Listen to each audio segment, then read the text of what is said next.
Hi, I'm Pradip Haldar. Already we have discussed the basic part of chemical coordinator and the pituitary gland, endocrine gland like the pituitary gland and its secretion. Now, today I am going to discuss another important endocrine gland. Endocrine gland means the ductless gland that known as a thyroid gland which present in our neck region or throat region. It looks like the butterfly. Generally, the endocrinal secretion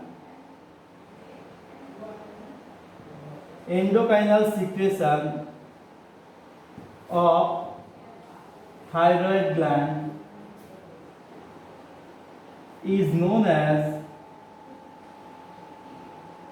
thyroxine.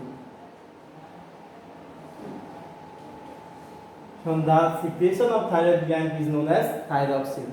Now, we know that pituitary can control the thyroid gland's activity by secreting the TSH. Now, if we draw a flow chart about the activity of thyroid gland and how the hypothalamus controlling the function of thyroid gland. The first one, hypothalamus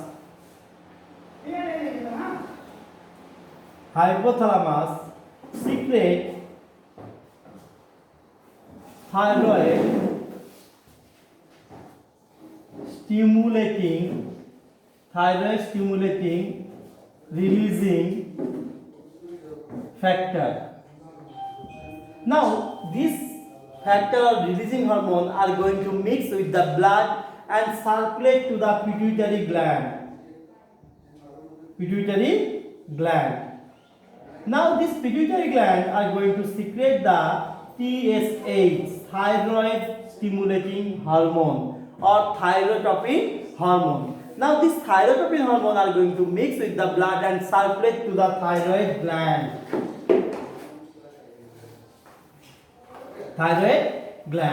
Now this thyroid stimulating hormone has the ability to stimulate the thyroid gland and control its secretion. After that, the thyroid gland will secrete the thyroxine hormone. Now, what are the functions of thyroxine hormone? We know that thyroxine hormone help in the metabolism. Metabolism means the intracellular activity or the activity occurs within the cell. It may be the anabolism or the catabolism. The second one, if the main component for the synthesis of thyroxine hormone is the iodine. We are consuming the iodine by intaking the salt.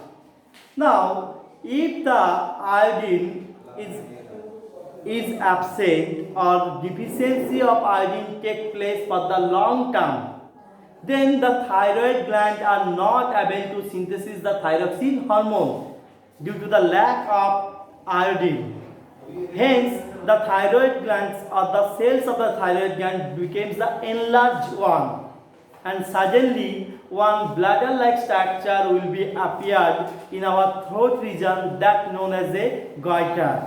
So the deficiency of thyroid gland or the thyroxine hormone that will create the goiter. Now this goiter may be the different types. Hence, if any damages occur in the pituitary gland, then TSH will be not secreted, and due to the inactive or the deficiency of the TSH, thyroid gland loses function. Then another type of goiter may be created that known as a complex goiter. Now the next one is the pancreas. Generally, pancreas is a leaf-like gland which commonly known as a mixed gland present in our alimentary tract. Now, why the pancreas termed as a mixed gland? Because the one portion of the pancreas containing the duct, it means one portion are exocrinal in nature, which secretes the pancreatic juice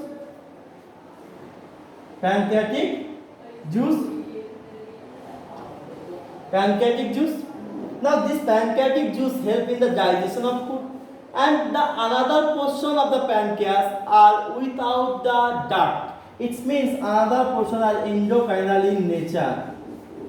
Endocrinal in nature.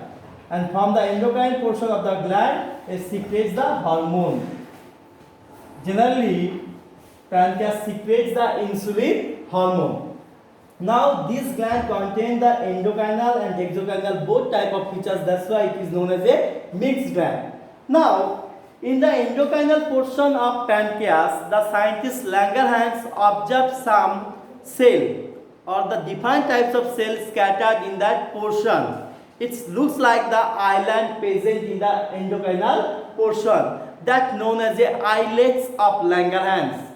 From the islets of Langerhans, they are present a specialized cell that known as a beta cell.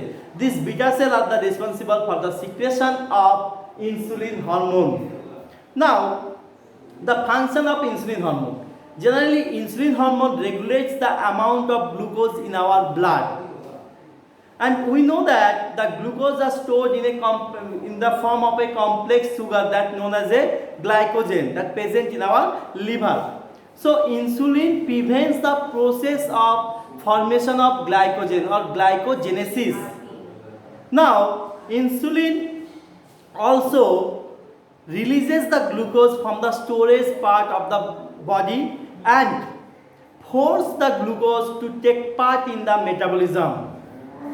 Clear? The next one, suppose the lack secretion of insulin take place in our body, then the amount of glucose of our blood will be increased. Generally, within our blood, the normal range of glucose is 70 to 120 mg per dl blood, and suddenly due to the deficiency of the insulin, the amount of glucose reach over the normal range and creating one type of problem that known as a diabetes. Nowadays, it's a common disease for the human beings. Now, in the medical store, we can find some injection that known as a artificial injection. Any diabetic patient can take the artificial insulin injection to prevent this type of disease. I think that's enough for the day. The remaining portion we will discuss in our later class. Thank you.